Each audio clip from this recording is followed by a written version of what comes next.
Netflix's Marvel shows join the MCU canon. Top Gun 3 will take flight. A new Star Trek movie is headed to production. And James Gunn, as always, didn't let us down this week. All that and more coming up on this week's Multiverse News.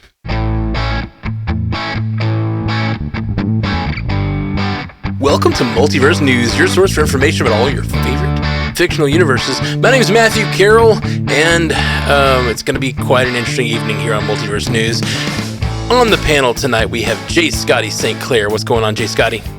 Oh, I'm just sitting here on the edge of my seat waiting with bated breath. This is going to be an epic episode for us all. For us all. Yes, yes, for us all. And Haley Hobbs. How's it going, Haley? I'm glad it's going to be more epic for you than it is for me. Yep. It's a great struggle. It's going to be a great struggle. And Jay Sisson, how's it going? Yeah, it's going to be a show to remember, one in the mythos of Multiverse News. This will be right up at the top. This is part of the lore that you're watching right now. Yep, that's right. If you don't know what we're talking about, I forgot to mention it in the intro, but we are, I lost a bet to Jay Sisson, who initially bet me that Aquaman would make less money than Blue Beetle. Then later amended it, but I stayed firm and said, okay. So he amended it to $40 million on opening weekend, well, right, Jay? It went to a 4-day weekend over Christmas. There were some logistics that had to be worked out. Blue Beetle was like a 3-day. It was a whole thing. Okay. Wait, I didn't even realize you got a 4-day weekend. I should have really paid more attention. 4-day weekend to get to 40. Couldn't even do it. Wait, was that with a Thursday or with a Monday? Thursday, Saturday, Sunday, Monday. Yeah, Thursday night previews are always included these days. Well, I guess Friday, too. Yeah, I didn't know we counted a Monday. Now I feel like this is a whole nother... Oh, you can't back out now. No, it helped. It helped you. It gave you more time to get to 40. Oh, you're right. Never mind. I was thinking it was the other way around. Anyway, so he won. He won the bet. It's fair and square. I agreed to the 40. It made less than 40 million. So I'm going to eat a Carolina Reaper tonight on the stream and on the video podcast. And we're going to save it for the lightning round because it seems most appropriate. Me trying to quickly say all those stories while my mouth is burning. Sounds like a lot of fun. So we're going to get through tonight's main stories and then Carolina Reaper time. Who's excited? Whew. Everybody. We're all excited. I feel like we're all excited, but we're not that kind of show. We're not like a woo do stupid human tricks kind of show. So it's going to be an interesting juxtaposition tonight. If the people respond, if the downloads go up, we might be that. You do not speak for all of us, Jay. About to shift gears. Just devolve into jackass. What do the people want? Vote with your ears, everybody. Make sure to listen. Make sure your friends listen, and then maybe we'll be eating more. It'll turn into Fear Factor /news. All right, well, let's move to our first story. Daredevil is not the only Netflix series confirmed now as MCU canon. The entire Defenders saga can be seen within the MCU timeline on Disney+. This is a big deal for fans of the Netflix show who have called for them to be canonized for years. The Defenders shows fit into the timeline starting with Daredevil after I Am Groot and ending with the Punisher just before Doctor Strange. There's also a rumor Deborah and Wall and Elden Hansen are set to return as Karen Page and Foggy Nelson in Daredevil Born Again. Hopefully, it's only a matter of time before we see Jessica Jones, Luke Cage, and the crew back in canon, right? Fingers crossed. I would absolutely love if we had Jessica Jones, Luke Cage, and other members of the Defenders, namely Punisher. It would be nice to see all of them return. And I'm not one to take away from anybody's, celebration or moment of victory here. But I do appreciate the timeliness of this announcement, especially after the conversation we had last week after we saw the trailer for Echo and we were talking about, okay, we see archival footage of Wilson Fisk here. That means, some people were led to believe that means the events of Daredevil were canon. And, we were still a little bit dubious about that. And truth be told, I'm still a little bit dubious. I don't know how official the Disney Plus MCU timeline is for me personally. But that being said, I still have an open mind, and this all really bodes well for, connectivity and a lot of homage and more characters to return from those Netflix series. Namely, we've got the rumor about Deborah Ann Wall and Elden Hansen returning as Karen Page and Foggy Nelson. Like we talked about it when Daredevil Born Again, like when they stopped production on that and realized that they need to rework things. One of the rumors we heard was that those characters were kind of killed off and they weren't present at all. So it makes a lot of sense to bring them back. It's not 100% confirmed, but I think Marvel is, in retrospect, realizing the value of the Netflix property. So again, I think, Jay, you said last week, like, don't be beholden. Don't think every single plot point from these Netflix series is going to come over. But certainly a lot of the things that worked and a lot of the things that resonated with audience, we can probably expect those to make the transition. But again, not necessarily all of them. Yeah, and I think that's what you have to keep in mind here with this, is that it's really low risk when you think about it for Marvel to just say that these are canon, to put them up against the rest of the Marvel movies, and then put the characters into that universe, because if they want to continue those characters in the future, they can. They can go through and pick and choose, like what they're doing with Daredevil, with Charlie Cox and Vincent D'Onofrio, and now other characters making that port over. But if they don't want to bring a certain character over, or if the person playing that character doesn't necessarily want to do it, they just don't have to, right? So like, are they going to really reboot Luke Cage? Like, probably not, right? It's already been established. It's already had multiple seasons. There's already a person that plays that character that is probably willing to play that character again. So it's really low risk to just say, this is in canon, whatever that means, and if they want to bring that person into the fold, they can, and if they don't, they just never have to speak about it again. And I think that's what's going to be the case with Daredevil Born Again. I think using that term soft reboot is the best way to categorize it. It's probably not going to feel dead on, exactly like everything matches up, everybody's got to play the same people, everything's got to be step for step with the Netflix shows. I mean, because we're still calling them the Netflix shows, like they still have that root back there. But I think, yeah, you just pick and choose and take the things that you want to keep and build the story that you want to build with the pieces already on the board. And if you don't like a piece already on the board, you just ignore it and pretend it never happened. And if it conflicts, then you just move on. It's like a recast. You just pretend like it never happened and move on. So yeah, don't get too like red string about the canon. It's just going to make your head hurt. Just focus on the good, which is that there's legitimacy to these shows being in the universe that you love, and a lot of these people, some of them will probably appear again, and just be happy with that. It's good news. Shut your mouth, Jay Sisson. if they're going to say it's canon, if they're going to go all in and just put it on the timeline, respect the canon. I completely disagree with you. I understand that, like, for the fun of it and to have fun, maybe we need to be, if they're going to change things, we got to be a little loose if we want to enjoy it. But, like, I really hate it when they make these kinds of claims, oh, it's canon, and then they ignore the canon, because then it's just using my fandom to suck me in, but not respecting my fandom. And I think it's a crappy move. I think it's very rude, and, like, I feel used as a fan. I don't feel happy about it. I think if they make a good show, I'll be happy regardless. And I don't think them, as Jay Scotty said, I don't think them putting it on the timeline means that they have to say it's canon. Like, they could later say, oh yeah, those shows are like a slightly different universe. I'm okay with that. But, like, if they're going to say it's canon, just say it's canon. I don't like the whole, like, straddling the line where it's canon, but we changed this origin and we changed this character. I don't mind recasts, some small changes I expect, but, like, and some different tonal things to happen, especially since they filmed the show and then they've completely rewriting it. They had already filmed some of it and now they're completely rewriting it. It's going to have some differences.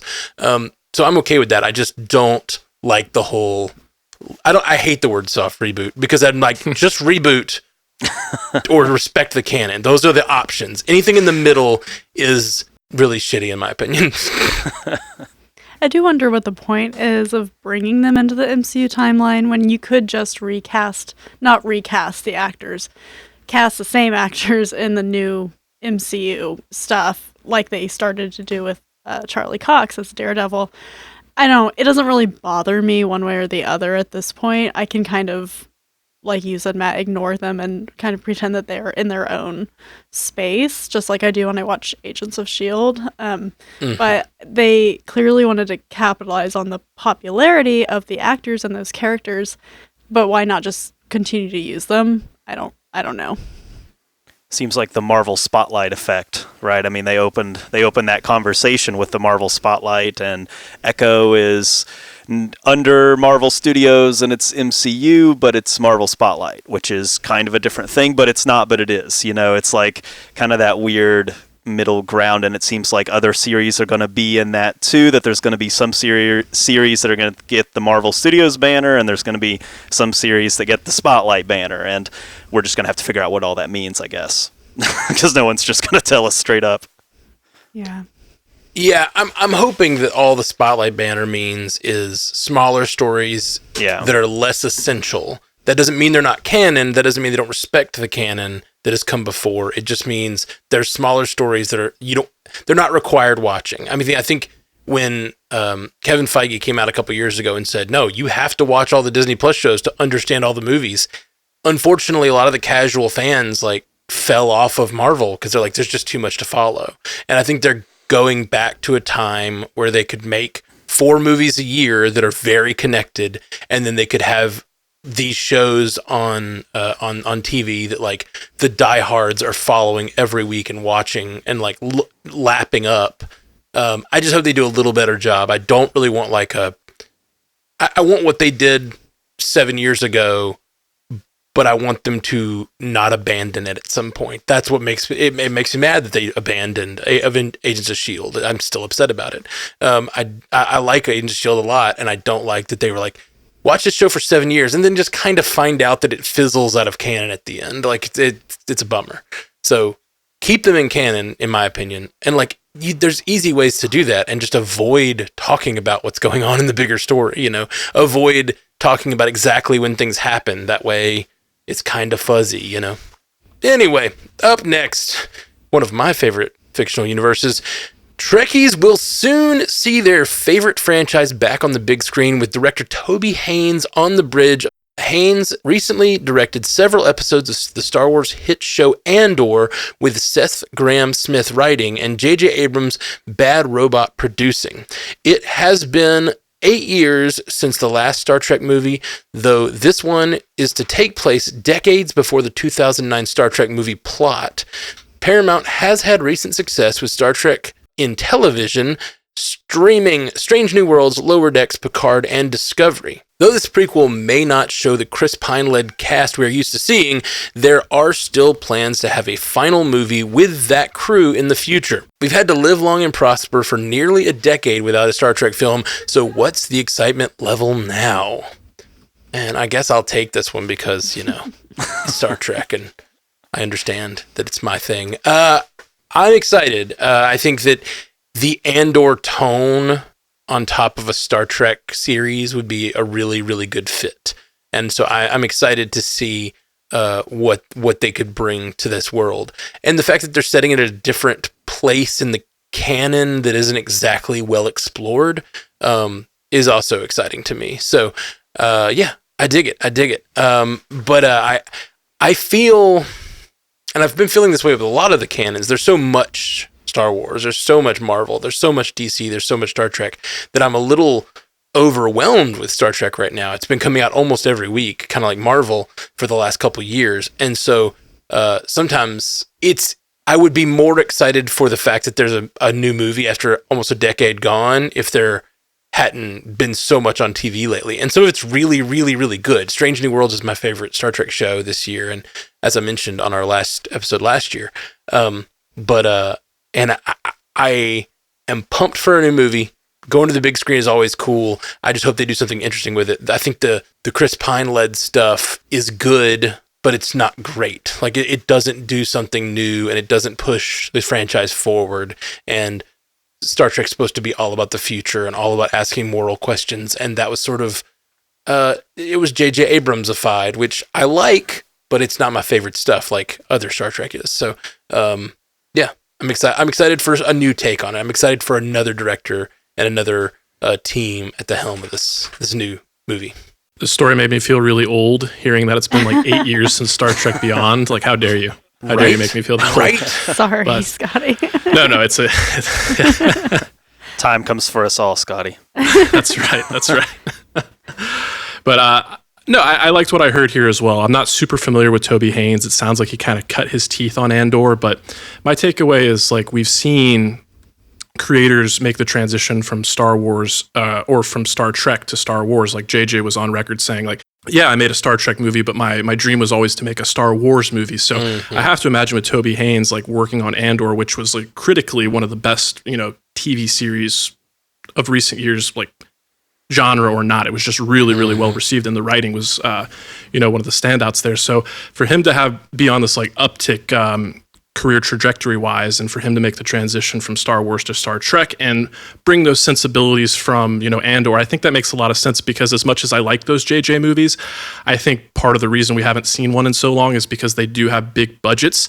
And I'm not the biggest Star Trek fan, but my understanding is that that's where it's successful, is those smaller stories, those moral dilemmas, those, discussions about ethics and stuff like that. And you can do that with a smaller budget. So if they learn their lessons from Andor and tell a smaller, slower, more character-based story, I think it will benefit everyone.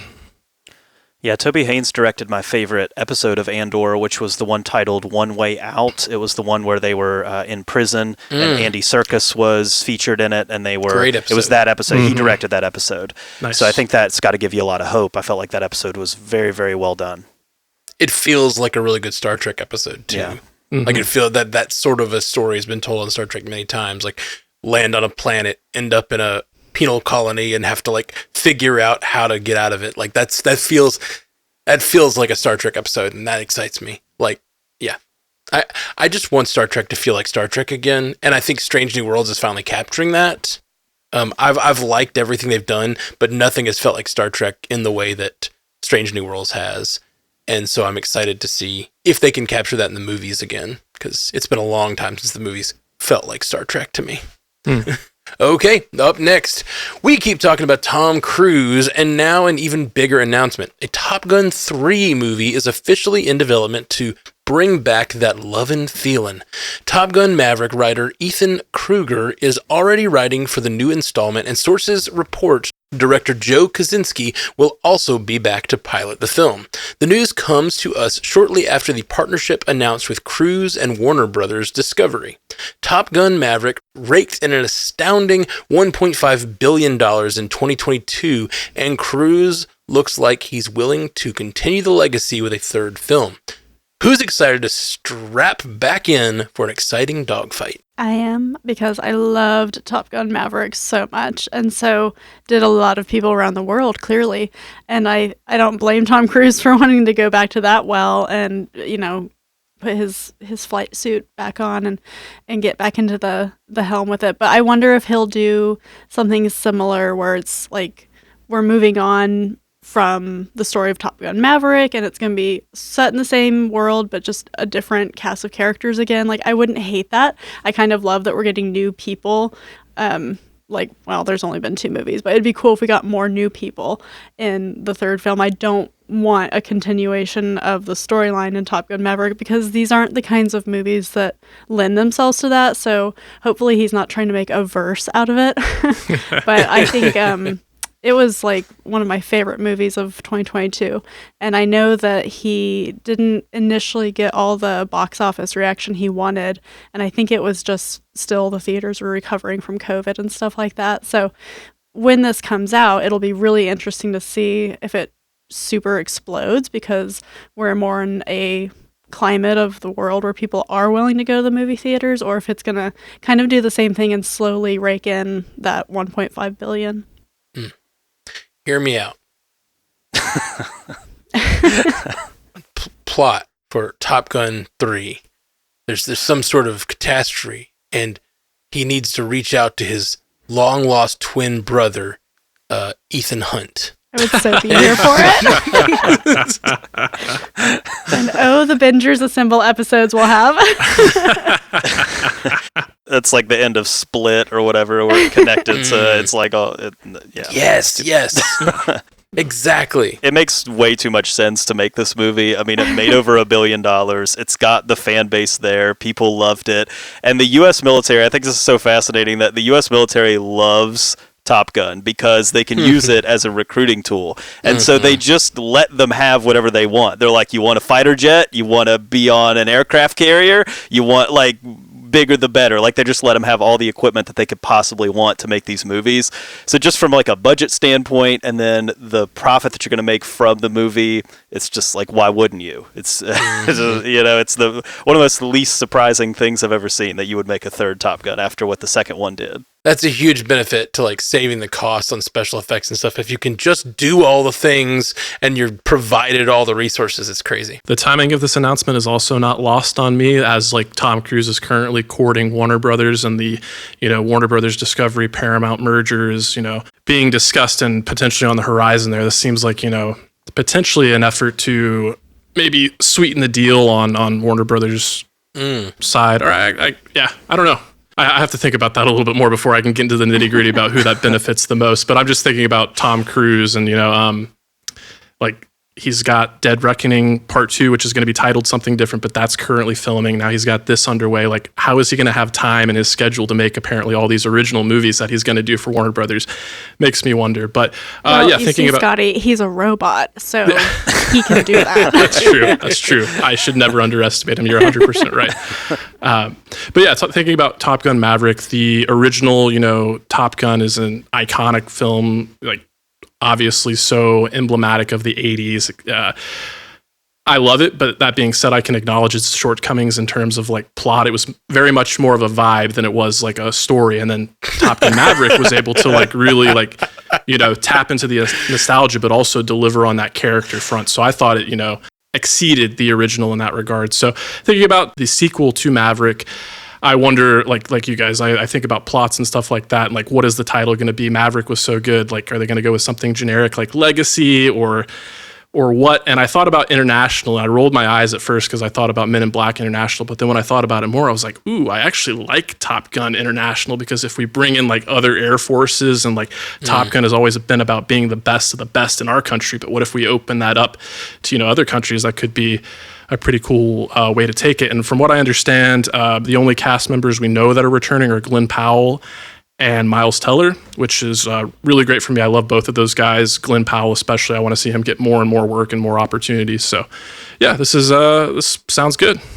Yeah, it's a good point, Scotty, because I think that's why the movie works on a global level outside of the United States, is because if you look at them, they don't really ruffle any feathers. There's no political statements in Top Gun. There's no and even the bad guys are never an enemy nation named by name. They're always just like guys wearing black that are the bad guys. So they're not like fighting Russia or they're not fighting another country.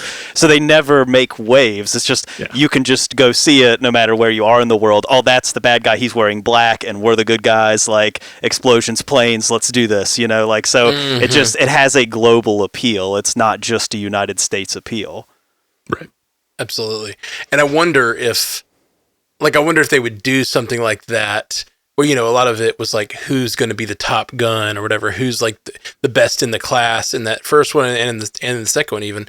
And it could be a thing where you expand that out, and it's sort of like the countries want to do some sort of, course to see who really has the best pilots, right. And they're like doing something like that, but then there's some actual threat and they have to combine forces to go, use the best fighters from all around the world to go solve something.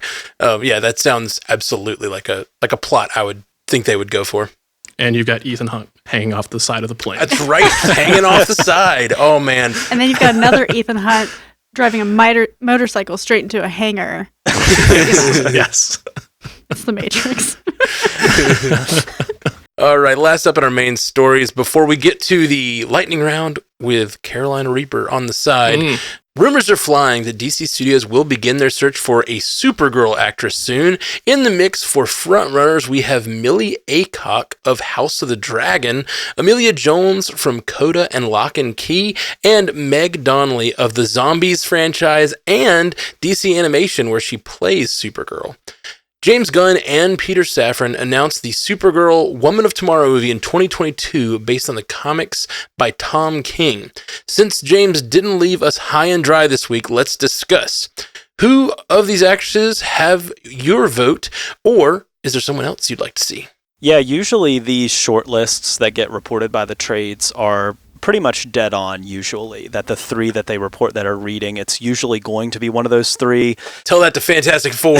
That's different. Nobody's reading for Fantastic Four. If you're reading, there's a pretty good chance that like they want it to be one of those 3.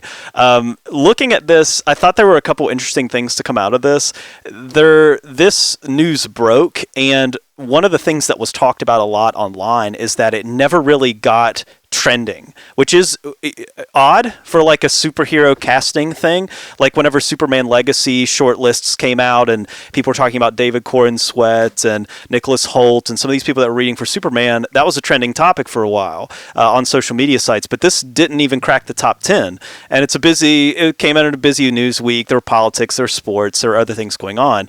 But still, I think it does speak to the DC brand needing a little bit of rejuvenation and needing to be a little bit more of a conversational, like in the public conversation, in the people want to talk about it, people want to tweet about it, and all of that. And so I wonder why that is on some level, like that this casting did not really break a lot of front page news sites. But at the end of the day, zooming out on it, this tells me that this character is probably going to show up in something else, which is something that the article said as well, that they're probably planning on bringing this character in as maybe a small cameo or a post credits or something like that at some point before the actual Supergirl movie comes out, because that movie's a little bit down the road, but we've got other movies right around the corner, like Superman Legacy is probably a likely place that you could see this character pop up if they're already casting this person. As far as the 3 go, I think all 3 would be good choices. I don't really see any and immediately go like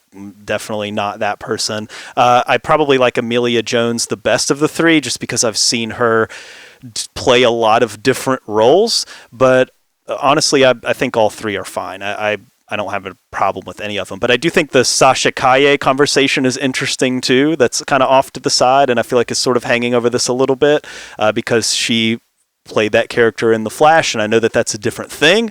But still, there was some insinuation at the time that maybe she would get to continue playing that role. So I think there is a little bit of a kind of something out there about that. Like, will she be involved in something else? Or clearly she's not in the running for this role. So I think it's an interesting conversation, but I would imagine that at some point we'll probably get that casting, even though that movie's way off, we'll probably get that casting sooner than later. What you said about it being diminishing returns is, at least that's the way I'm seeing it. Like, the fact that this didn't trend at all just shows, like, I think it's another consequence of Gunn talking too much, as we've said over and over. I think he gets out there and says things that not only confuse and like disappoint fans or set expectations that are probably not good, but he also like just telling all this information all the time without a proper rollout. You're just, I don't know. And sometimes like you hear something from him, yeah, they might be in the next movie, and then you find out they're not. I think there's diminishing returns to everything James Gunn says. Like, he's just getting less attention and less trust with his audience.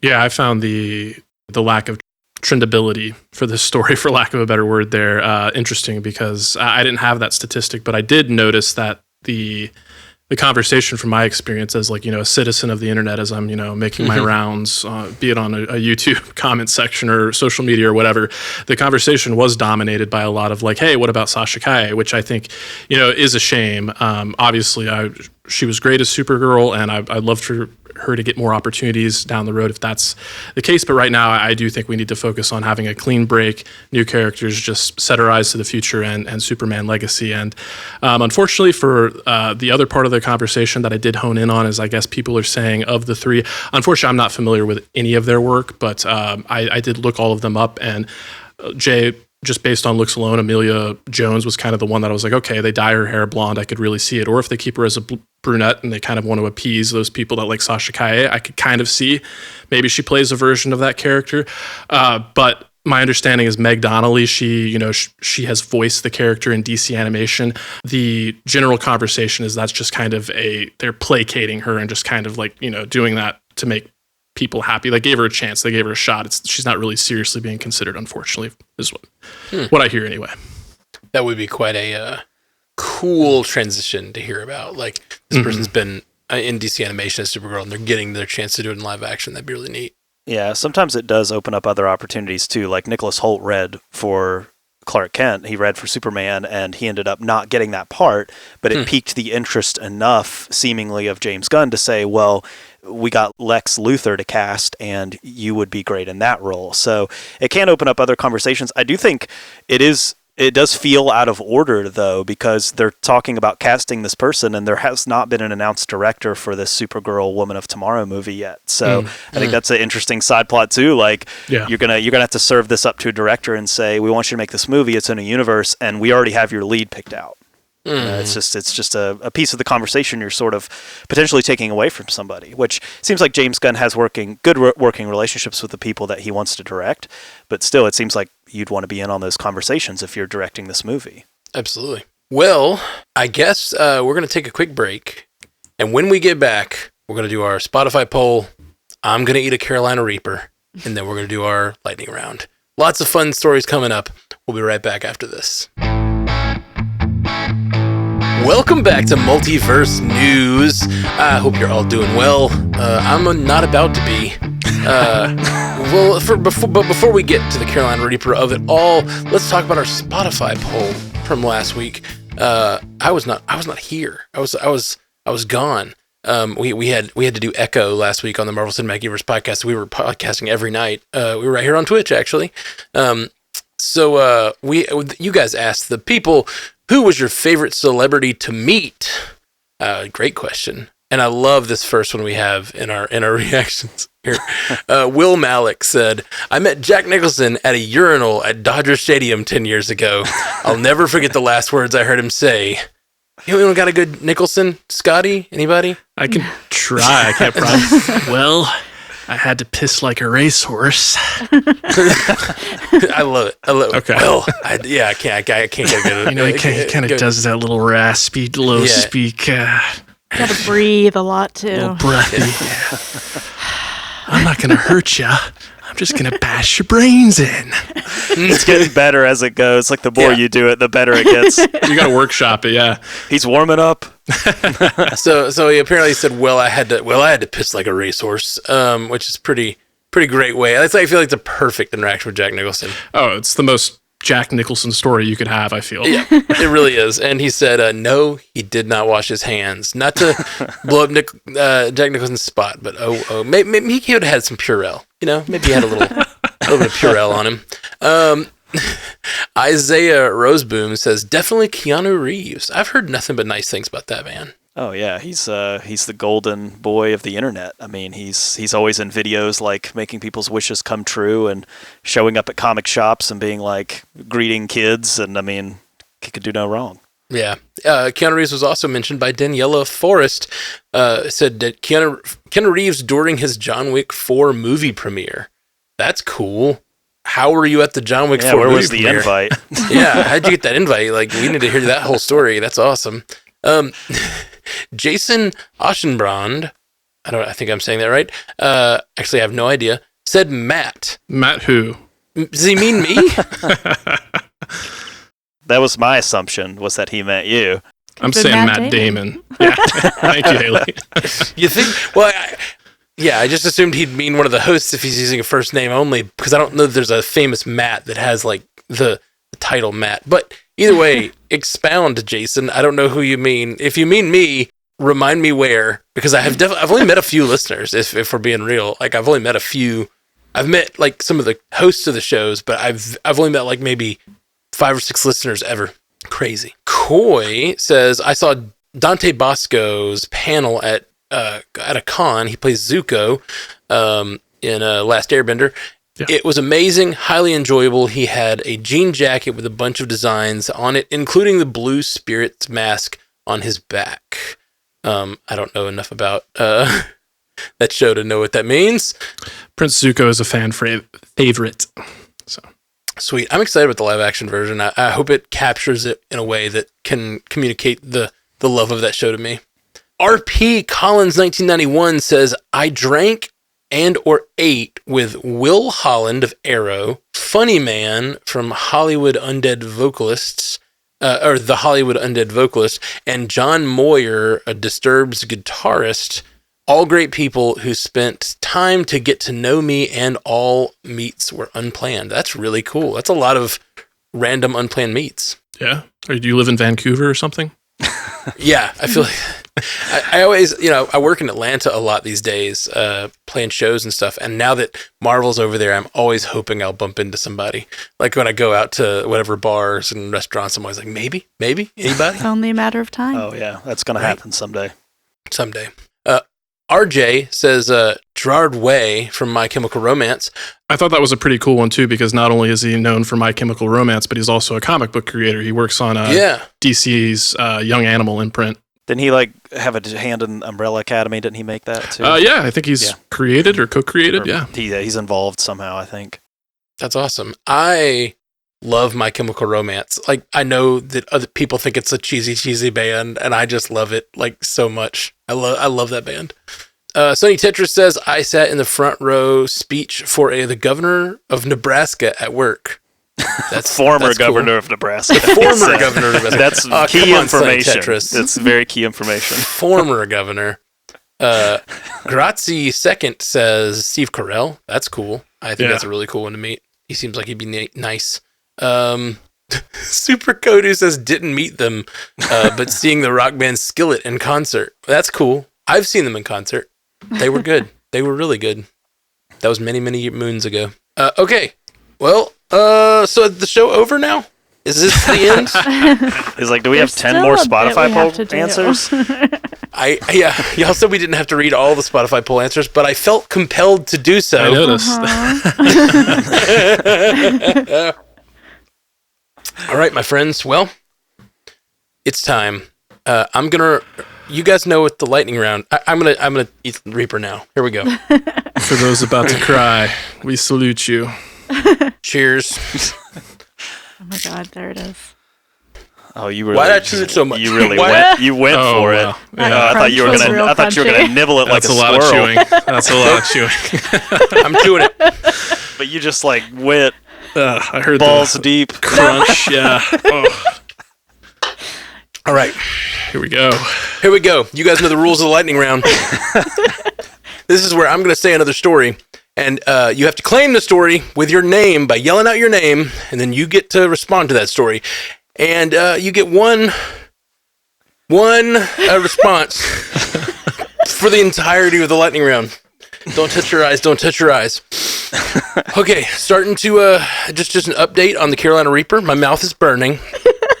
My breath is shaking, and I'm sweating a little bit, and I just want to scratch my eyes. Do not touch your eyes. Because I know I shouldn't. Shouldn't shoot it so much. Here we go. Danny Boyle and Alex Garland, the director and writer of the 2002 zombie horror film 28 Days Later, are reuniting for 28 Years Later, a sequel to the original. The pair are hoping to launch a trilogy of films set in this universe. Matt, because I'm a masochist. I really like 28 Days Later. They even did 28 Weeks Later, which was kind of loosely connected. But 28 years later, it hasn't been that long, right? I think it's been 25 years. They're pretty close, but so not quite. So they're going to probably hit it. Probably hit pretty close on it. That's really, really cool. I always wondered if they would do 28 months later. But yeah, 28 weeks, 28 years. I can't believe it's been that long. And that is such a cool thing. And you could set a trilogy of films in the 28th year easily and make that a really cool thing. I dig it. Yeah, you could bring back some of the original talent if you wanted to. I mean, I don't know if Cillian Murphy's coming out to do that, but you can probably get somebody to come out. Yeah, that'd be rad.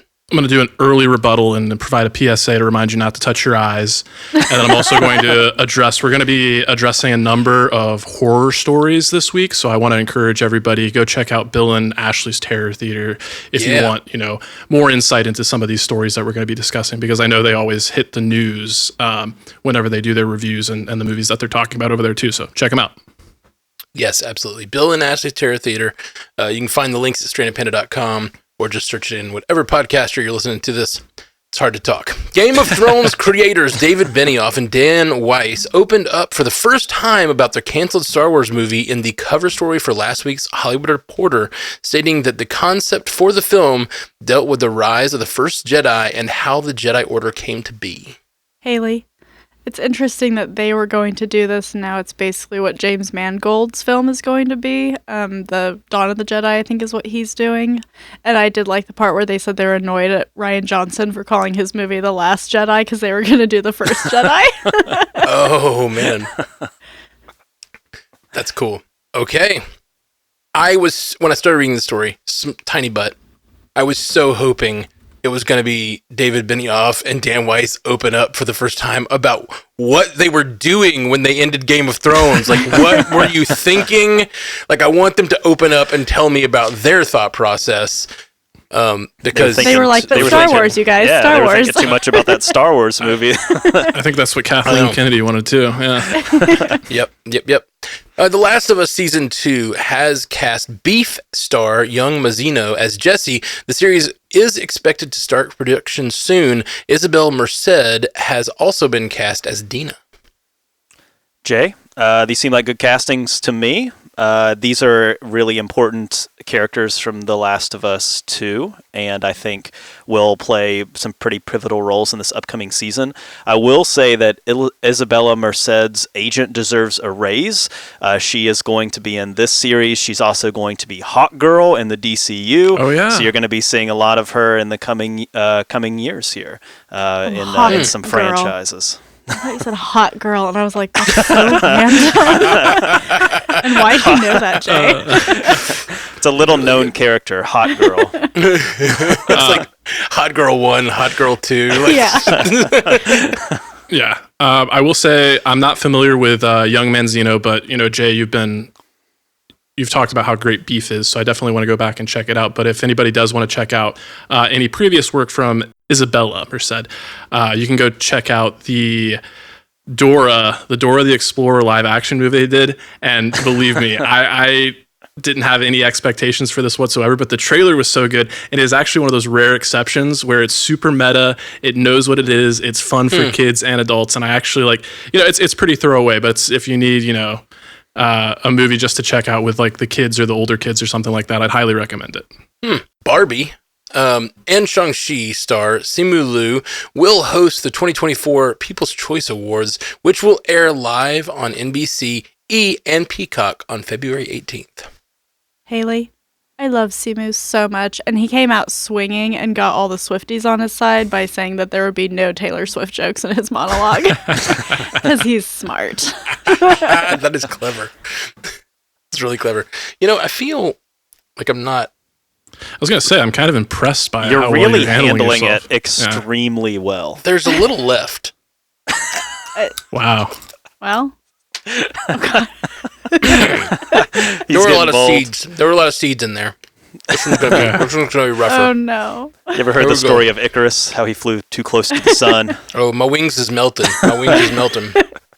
He's going to be sitting there snacking on them tonight, just like, you know what? I'm kind of in on It this. leaves a real nice aftertaste. I'm kind of digging them. Chopping it up, putting it in salsa. No, so I kind of freaked myself out because I bought some Carolina Reaper salsa a little bit before we did the bet, and it was sitting in my cabinet for a while, and I finally opened it up, and it destroys me. Like, I cannot eat this salsa. So I was really worried that this would be really bad, but I'm okay. Okay, I said that. I said that. So it got stuck in my teeth, and that's not good. But if I try to wiggle it out, I'm just getting it on my tongue. It's not a good situation. Director. Director David Gordon Green, who was initially set to direct a sequel to last year's Exorcist Believer titled Exorcist Deceiver, has exited the project. Universal originally planned for the film to hit theaters on April 18th, 2025, but the timetable is now unclear as the studio searches for a new director.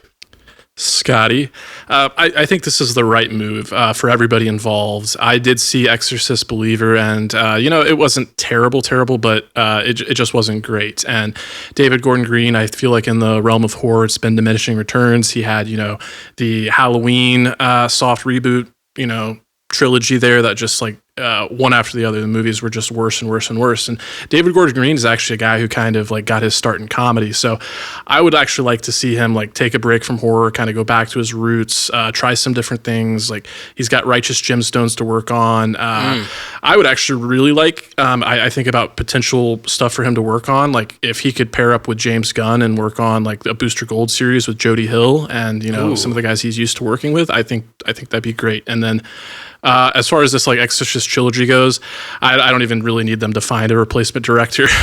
But if they do, maybe I'll give it a shot. But at this point, that trilogy seems dead on arrival to me. Noah Hawley, showrunner of I think this was mostly a slap due to burning of the tongue. Noah Hawley, the showrunner. Noah Hawley. Do the Jack Nicholson thing again. Noah Hawley. It sounds like it helps. Yeah, maybe the spicy helps my Jack Nicholson. Noah Hawley, the showrunner for the upcoming FX series Alien, revealed in an interview that the series is set to... You delved into Wilson Fisk, but that's okay. Yeah. You've been doing a lot of that lately. We were talking earlier. They were saying yours got better each time. My impressions sometimes start out spot on and just drift. They never land and stay. I'm really bad with my drifting. Okay. See, I feel normally I edit these kind of flubs out, but I feel like it's part of it tonight. Oh yeah, yeah, it's all part of the experience. Absolutely. Here we go. It is burning so much worse after that second bite. That second bite was a terrible idea. Well, good on you for upping the ante. I didn't want to disappoint. Okay. Noah Hawley, the showrunner of the upcoming FX series Alien, revealed in an interview that the series is set on Earth approximately 70 years in the future, preceding the events of the original film series. Despite discussions with Ridley Scott, Hawley explained that he won't incorporate the backstory from Prometheus and Alien Covenant into the series, expressing a preference for the original film's retro-futuristic technology over the more advanced tech featured in the prequels.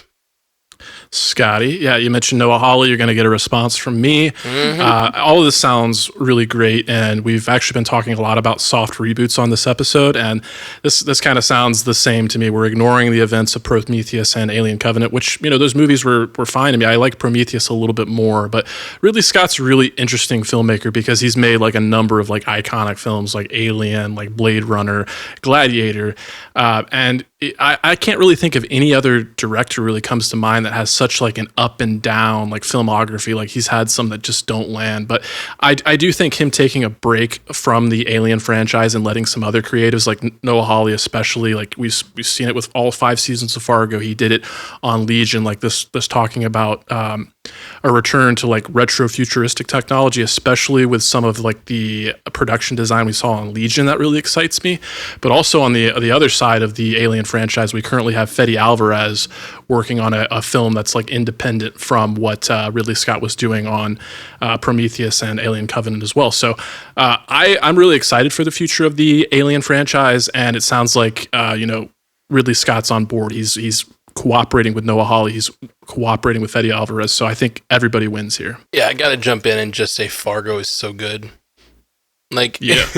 No, me and Jay Scotty are covering Fargo over on Pandavision right now. And I just think I'm so excited for this Alien series because Fargo is blowing me away every week.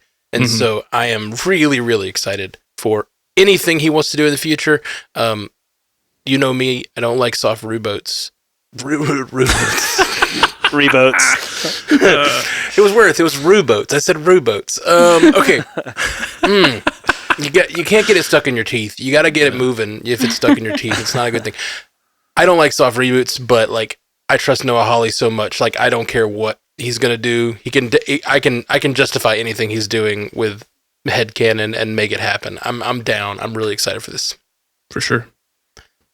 The Bear and Beef dominated the 2023 Emmy Awards, with The Bear securing 6 wins, including Best Comedy Series, while Beef claimed 8 awards, including Best Limited or Anthology Series or Movie, and Best Actor and Actress in a Limited or Anthology Series or Movie.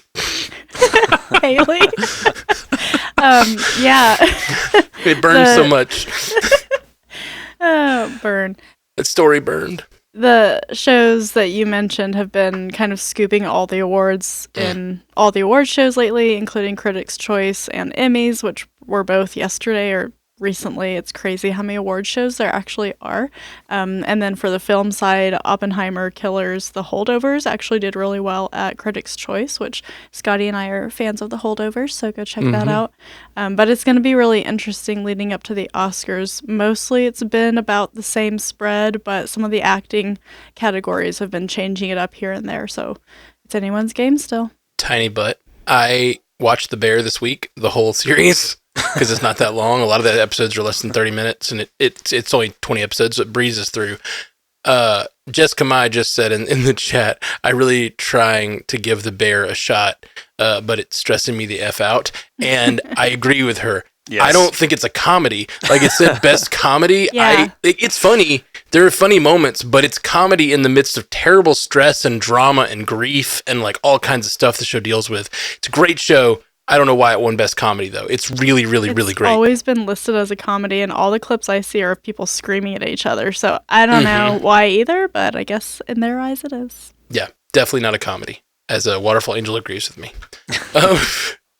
Tatiana Maslany, my love, was asked on a Twitch stream about the possibility of a season 2 of She-Hulk.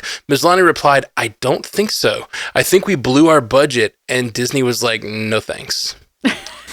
Jay, I liked She-Hulk, but she's right. They did blow their budget. The show was over $200 million to make, and they spent like a half the budget on one episode. So they're not wrong about that statement, but I would like to see a season 2 of that show because it was fun and it was different, and I liked the fact that you just didn't know what to expect every week, and it could just do whatever it wanted to do, and I thought that that's what made it fun. But I think we'll see the character again, just maybe not on Disney+. I hope that's right. I never knew they were doing a series 2. I just hope we see the character show up in something else somewhere. Yeah. You mean like not on a TV show, Jay? Right. I was like, where else would it be but Disney Plus? Like on a movie or or something like that. That would eventually be on Disney Plus. Sure. Okay, I got you. I was like, what? Are you saying they're going to write her off completely? It's like let's go back to the Defenders conversation. We're just going to ignore the stuff. I know the incels would like that, but no.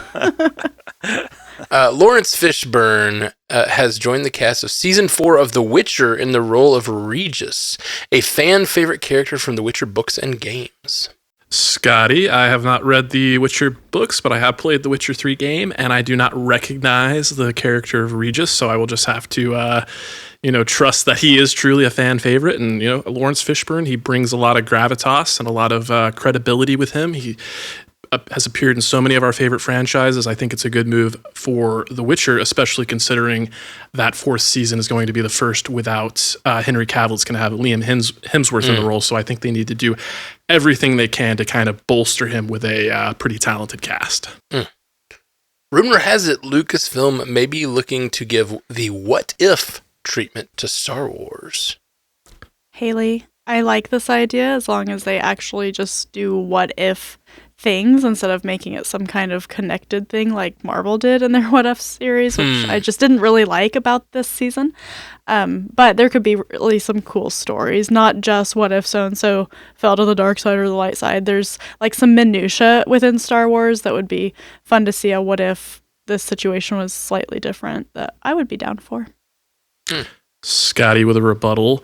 My take on Visions has always been that it feels like What If already, but they're just more willing to embrace like different art styles. So my reaction is a little different. Like, I don't know if I really want to see like a watered down version of Visions. Like, if anything, I would rather see Marvel's What If take inspiration from Visions.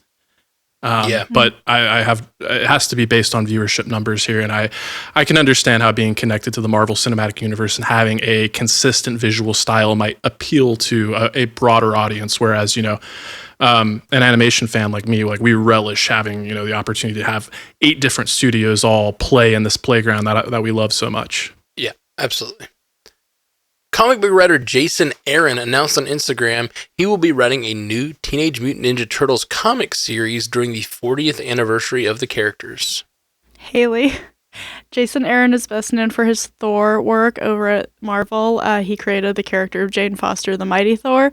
But Jason Aaron also loves to be metal as hell in his comics, and I'm thinking of a specific one that I read where there's like a monster truck and one of the gods is driving it, and I think they're in hell or they're in one of the other realms like that, and it's wild, crazy shit. So I expect some wild, crazy Teenage Mutant Ninja Turtle stuff from him that would be really fun to read. That sounds great. Alex Winter claimed Bill and Ted 4 will get written during a guest appearance of Sarah O'Connell on the Sarah O'Connell show. The titular Bill actor didn't provide any concrete details, but reinforced the passion the writing team has for the future of the time-hopping franchise. I'll mat this one, if nothing else, just to talk more with this Reaper in my mouth. I really enjoyed the return. I don't remember the name of it, but the newer Bill and Ted reboot, soft reboot. It wasn't a reboot. It was the third one in the series. But I really enjoyed it. I don't know where you go from there, though. It feels very much like that was an ending and a passing of the torch and all that kind of stuff. It doesn't really feel like there's much more legs on that franchise. It kind of alluded to possibly passing the torch to their daughters in the film, but I don't even think that's necessarily a good idea. I think the series has kind of run its course. I don't know about a fourth. And Alex Winter, I don't think is as busy as Keanu Reeves is. Exactly. Right. So it feels like Alex Winter's like, yeah, me and Keanu, we're going to do another one. And it's like, is Keanu, does he know that? So, I don't know. Neve Campbell is open to returning to the Scream franchise for the 7th film, despite the production losing its director and 2 leading ladies. Campbell expressed her love for the franchise and willingness to participate given the right circumstances, i.e. money, citing her previous concerns about treatment during negotiations. Scotty. So the IE money, that cynic response, that's not incorrect. Certainly she has been done wrong by the franchise, and this is her opportunity to say, hey, you need me back, you want me back, you better pay up. But like I want to paint the full picture because these quotes actually came from like a video interview, and if you take the time to like watch the video interview and see her emotion, like when she says she's sad about the state of the franchise, she means that, and it was very heartfelt. So when she talks about this franchise doing the right thing, and that's what it's going to take for her to come back, I don't think that necessarily means just money. I think that could mean the full package. You might see her returning. You might see her make them bring Melissa Barrera and Jenna Ortega back if they even want to, or they're going to have to do something to make it right there. That was the sentiment that I got from her statement when she said make it right. So yeah, Scream is a franchise that I love, but it's definitely in a very dire spot right now, and they need everything that they can to, again, I'm going to use this word again, to bolster themselves. And the inclusion of Neve Campbell, hopefully that can do it. Hopefully everybody's response is not like, one of rolling eyes and saying like too little too late. You should have brought her back sooner. But we will see. True. That's cool. I'm interested in that for sure. Well, that's the end of the podcast. We did all the news, but I did miss these 2 seeds. Wow, man, you're a champ. He's addicted. Did we get like any kind of evidence? Can we see a receipt that you actually got Carolina Reapers? Because like I'm dubious at this point. I'm just gonna chew on the stick here. I'm gonna chew on the stem. We've created a monster. I got that Reaper fully going right there. Somehow. I mean, I was prepared. I did not know how this would go. I had sour cream on hand. You did. It's snowing, so I couldn't get milk. Well, tell the people where they can find you online, guys. Oh, those seeds burning good. J. Scotty St. Clair, where can the people find you online? Yeah, check me out over on Animation Deliberation. It's the podcast that takes action, animation, and cartoons seriously, but not too seriously. And I know we're going to continue our coverage for Fargo Season 5 on Pandavision. And then, plans are just starting to come together on Bingers Assemble for all the awards contenders that are just around the corner here. Oscar time, baby. Haley Hobbs, where can people find you online? You can find me over at Source Pages, where we read novels and comics as primers for all the geeky TV shows and movies we love. But not next week. We're talking about Path of Destruction, which is a Star Wars Legends novel. Ooh. And Jay Sisson, where can people find you online? Yeah, you can find me at Commute the Podcast, where me and my co-host go over 3 interesting topics in 20 minutes or less. So come hang out with us on your commute to work. Well, yes, please check out all of those podcasts. I am starting to feel the pepper in my stomach now. And it is not pleasant.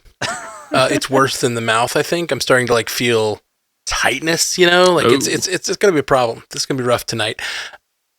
I hope you guys have a better night than I'm going to. And if you want to see more content like this, or just our regular weekly show that we work really hard on, where we don't always eat peppers, go to patreon.com/multiverse newscast. That's where you can support the show. We've been getting a lot of new patrons over there. Thank you so much. Every week, there's a couple people that go over there and subscribe. So thank you. It really means the world. We're still a brand new show, still trying to grow this thing and make it a thing. So it really takes a lot more work and effort than some shows I've recorded on. So please help us out. Patreon.com/multiverse newscast. And we'll be back next week. Peace. You stay classy, Multiverse.